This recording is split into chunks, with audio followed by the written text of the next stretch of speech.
This is Miss Martina with your violin tutorial on Skater's Waltz. I want to talk about a few things. I would like for our concert tempo to be 90 beats per minute. So whether that's on a metronome or on an app that you have, or whether you Google the metronome.com on the computer, please make sure that you are working up to practicing this at 90 beats a minute. We'll obviously start slower in class, but by December we will be playing this at 90 beats per minute. The first line of the page is just a really simple D major scale, which you've been playing for a year now. Please make sure that you're really in tune, especially with your E and F sharp in measures 2 and 3. So when you are playing open D, really be thinking about what your E is going to sound like.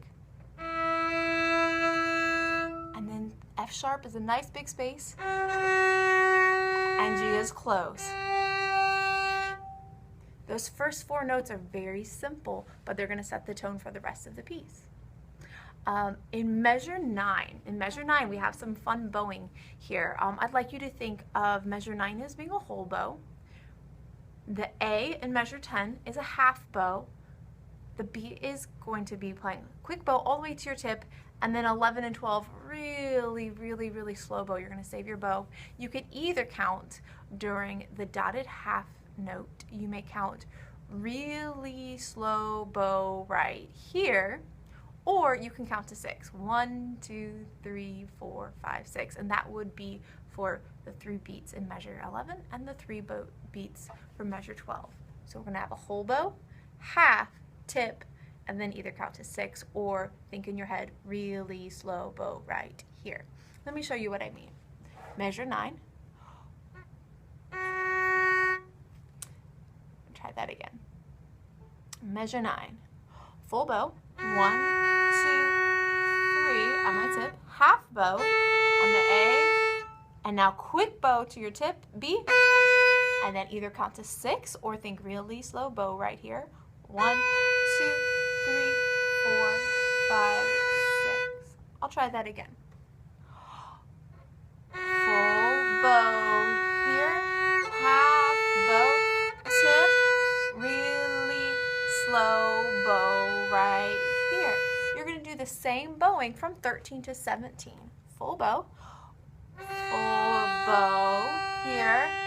Half bow. Now tip on the C sharp, and then really slow bow right here.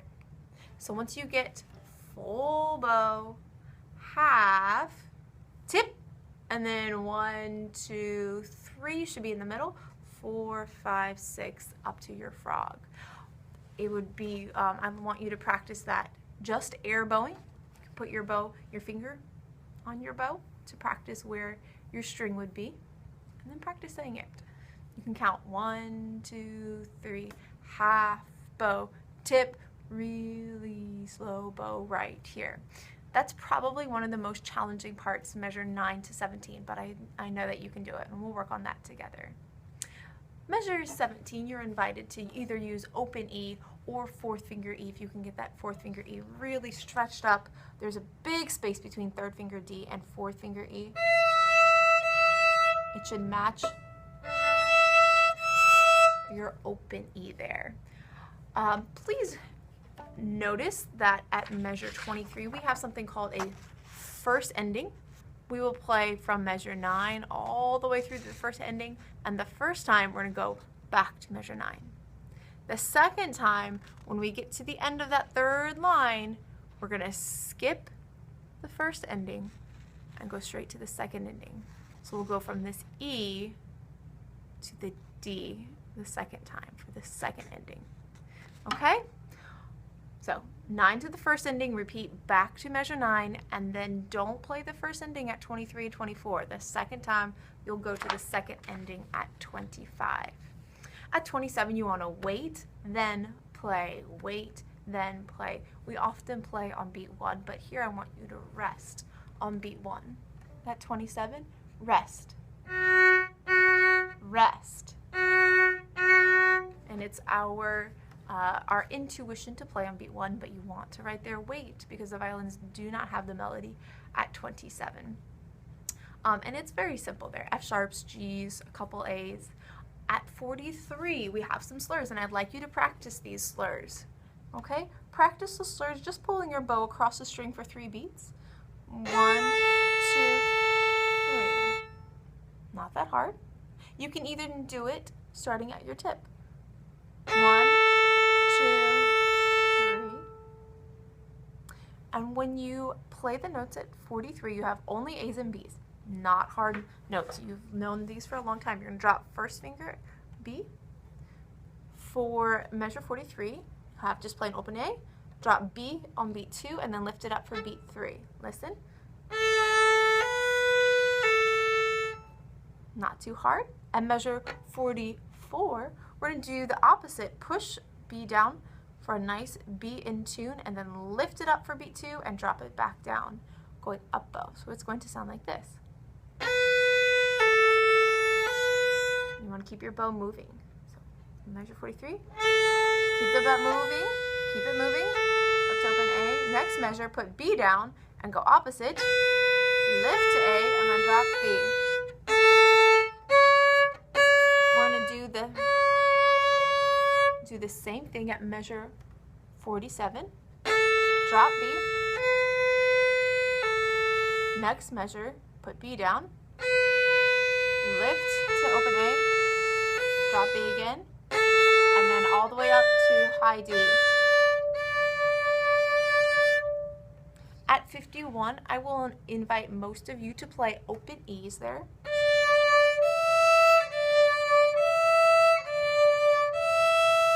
If you can prove to me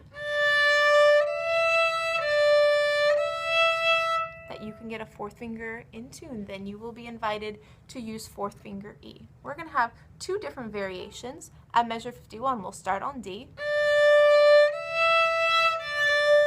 go up to E, either 4th finger or open E, and then come back to E. So D, E, D is the first variation. And then the next variation, we're going to start on open E or 4th finger E and go down to D. We'll do that pattern twice. All together, D, E, D. And then start on E. And do that again. Start on D. And start on E. And then it's just a nice little scale. And then A climbs up. At 57, you're going to hold that high D for 4 whole beats. 3 beats in 57 and 1 in 58. 1, 2, 3, 1. And you'll lift your bow. At 59, we're going to be really, really piano. This is the grand finale ending. We're going to start nice and soft. And just like the beginning, make sure your E is really well in tune. F sharp, nice big space, G is close.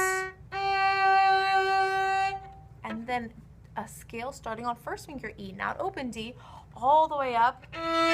Forte, full bows. Count to 3 beats for each dotted half note. 2, 3, at 67, down bow, freeze, up bow, C sharp, and D. So those are a few things I'd like you to work on in Skater's Waltz. Best of luck, and I can't wait to work with you in class. Bye.